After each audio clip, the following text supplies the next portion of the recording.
તો hello family, બધાને good morning અને હેપી ધનતેરસ. તો આજે છે ધનતેરસ અને દેવાંશીબેન જો અહીંયા રંગોળી પૂરવાનું કામકાજ હાથમાં લઈ લીધું છે. રંગોળી પૂરે છે.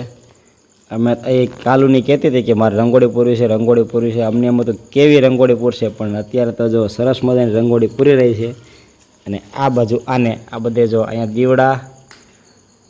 બધા દીવડા કરી નાખ્યા છે. અને હવે દેવાંશીબેન કંઈ કરી રહ્યા જો. વાહ,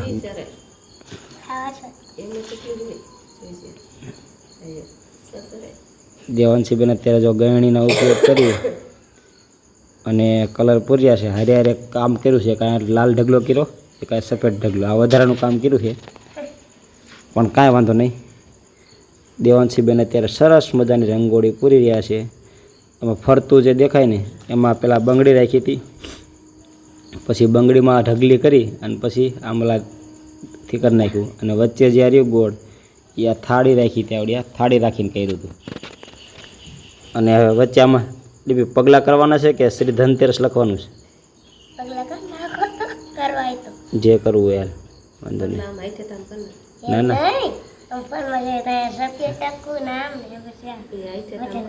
અરે મસ્તી ના કર્યા હતા નહીં. એક મોટું ટબકું, એક નાનકું ટબકું એમ કરીને કર્યા હતા. તો જોઈએ છે દેવાંશીબેન કેવી રંગોળી બનાવે છે.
હવે દેવાંશીબેન બનાવે છે પગલા બનાવી.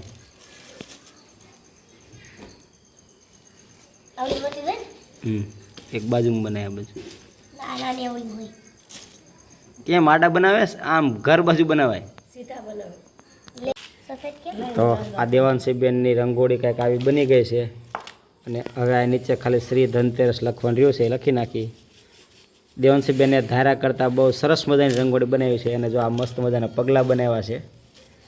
થોડાક નાના મોટા થઈ ગયા પણ હાલ છે. સિમ્પલ સારી. અને દેવાંશીબેન, આવડા નાનકડા દેવાંશીબેને સરસ મજાની રંગોળી બનાવી છે. તો આવી ક્યાંક રંગોળી બની ગઈ છે.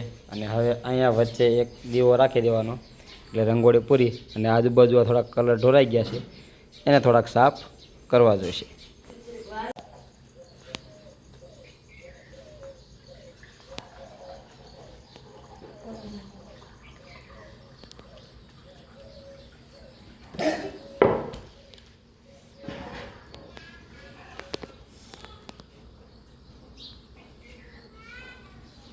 તો સરસ મજાની આવી કંઈક રંગોળી બનાવી છે દેવાંશીબેને. વેરી ગુડ દેવાંશીબેન, વેરી ગુડ. કાલે હું બનાવીશ. ઓકે. કાલ બીજી શું છે?